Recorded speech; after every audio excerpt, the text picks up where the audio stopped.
Under his direction, Academie Duello has grown to be the largest school of its kind in the world, with thousands of people attending programs each year ranging in age from 8 to 88 years old.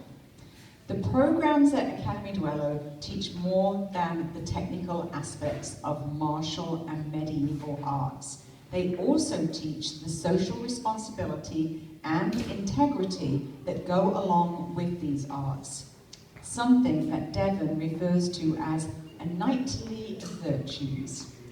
Please welcome Devon Boorman.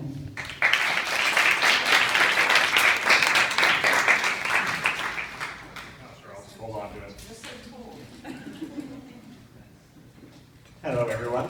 So this whole event has a couple of kind of fortuitous little linkages, and there's obviously a medieval theme, which is what I think brought Marion in here, because when the setting that her book takes place in, and the setting that we're connected to, and you can see we've got a whole museum here, and the arts we practice are from the Middle Ages and the Renaissance. But there was a connection that Marion didn't know about when she first came in, which actually I didn't even mention in our first meeting, and I don't know why. So I get this book, I've told all about it, and it's anti-bullying themes and the idea of the story, and it's called Verity. Well, I have a little girl who's just about to turn 5, and her name is Verity. Yeah, so kind of a fun little tie-in. So when we first started talking about this, we were talking about how this is really tying into a place like Academie Duello, where we teach martial arts. So often people sort of think of that as a violent pursuit, but it isn't really how we think of it here. When we started the Academy 10 years ago, actually this is our 10th anniversary, so in August we'll be doing a little party. After the first year, which was mostly adults doing programs, I started imagining the idea of doing a summer camp, a kids camp. And so we started this camp, we called it Sword Camp. So it was a camp that involved swords and teaching martial arts and getting kids in to do something I wanted to do when I was a little kid, which was wield a rapier or a long sword and all that kind of thing. And we knew, it's to our core competence, was just teaching this martial art. So we advertised out Sword Camp, we got a bunch of kids in for 2 camps that summer. And it was really neat, and it was fun, and we had a good time, and the kids had a good time. But it wasn't really when when it actually happened, didn't really grab me in the way that I wanted this camp to grab me. And so I started thinking a lot after that summer. And the next year, prior to the summer, I started talking with my team, and I said, I want to do something more immersive. I want to do something more historical. And we started to conceive of this concept, which I called Night Camp. And the idea was to have kids come in, be able to learn all these different aspects of history, so learn not just about the martial art, but learn about heraldry, like about coats of arms, learn about armor and making armor, learn about all of the different history about castles and horses and feudalism and all of the different aspects that surrounded being a knight, at least the ideal of knight that I'd grown up with. And so this idea of night camp started to really germinate, and so we started to put this idea out into the world. And so that next year, we ran the very first night camp. And night camp was a really neat thing. Each day, the kids came in, they learned a different aspect of martial art, and they also learned a different aspect of history. It was all tied into what we knew about knights in the Middle Ages, particularly in Italy, because that's the background of the martial art we teach here. And it was a neat thing, and it was interesting looking at these camps, and I was thinking about bullying, and whether bullying played, whether we saw that in camps. It's like a lot of kids, and they can marginalize one another and feel upset with one another. And there was to a degree some of those challenges there in our camps, and our teachers, you were saying about teachers having a challenging time figuring out how to discipline children in those camps without punishing them. And so wanting to get kids to sort of be steered towards the behavior we wanted of them. And kids were excited to come out to night camp, lots of swords and shields and all this kind of cool stuff. But it also meant that we could have a bit of a chaotic environment.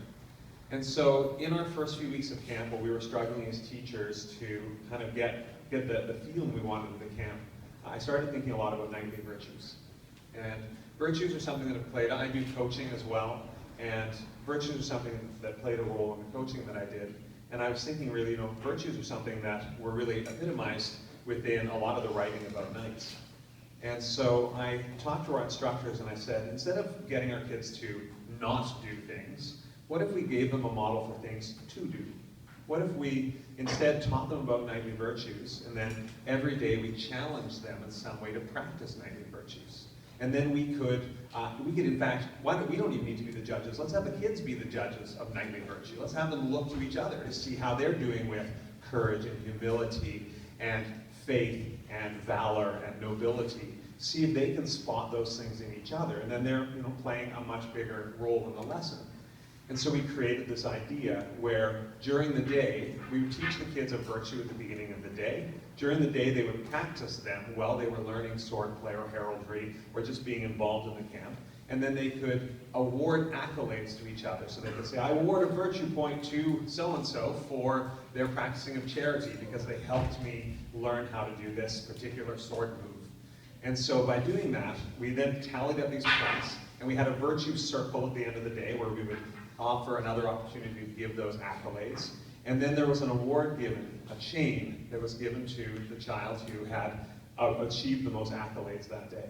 And then they got to wear that home the whole next day. They'd wear this chain and be really proud of it. And then they would bestow that chain on the next most virtuous student of the day. And then this would go through the whole week. And at the end of the week, we, as instructors, gave a special award. And this was the award that we considered the most important of the week, because we had a big tournament and everything that happened at the end. And this award was the award for the most virtuous student of that night camp. And a really neat thing, even with that, I think I was concerned a little bit, will this, make something where there's kind of favorite kids, or where, one kid is set apart from the others. But we found that even the kid who had the virtue chain wanted to award the most virtue points the next day. So there was kind of a pass-it-on kind of quality that happened with this. It really started to change the nature of the camp. And I remember a story that really was notable to me. A young kid named William came in on the first day of night camp, and I remember talking to him. We do this thing at the beginning where I wear a suit of armor. I'm not wearing my shining suit of armor, even though I was introduced that way today. You have to look at our global TV spot if you want to see that. But I come in a suit of armor, and all the kids, I'd meet them in the beginning of the week. So I don't teach every day at the camp. I've got an awesome team who does a lot of the hands-on teaching. And I was there, and I'd meet all the kids, and I asked them their name, and I asked them to practice a little bit of speaking and to tell me about why they're there at the camp. So I get to meet all the kids in the camp, and returning kids, and that kind of thing. And so this William, he was about 13. He was a pretty big kid. So he was tall and pretty broad. And usually when I ask kids why they're there at the camp, they're like super excited and maybe nervous. And then they say, well, I'm here to learn sword fighting, or my brother came and I'm worried that he's going to be better at this than me, or they want to learn about archery or heraldry or some aspect of history. And I asked William why he was there, and he just said, my mom made me come. This is a really strange answer, because again, this is like night camp. And so I asked him to think a little bit more about why he came and maybe tell me about it the next day. So on the next day, Ainsley, who was one of the people who administered our camp, he had a chance to talk to William and ask him if he thought about why you've come here. And William said flippantly to him, this was like kind of at lunchtime, said, maybe I'm going to pick up some chicks. So he was not quite plugging in yet, and we were concerned. We talked at lunchtime about that, and Ainsley got some more time to talk with him. And William described, he said, I don't really, talking to Ainsley, he said, I don't have any friends. I have people at school that I hate and people that I tolerate. And so we saw, this was a kid who was really struggling and certainly had some qualities of, maybe that could turn him into a little bully if this continued. Because he didn't really know how to interact with other kids, or he didn't feel that he could interact with them.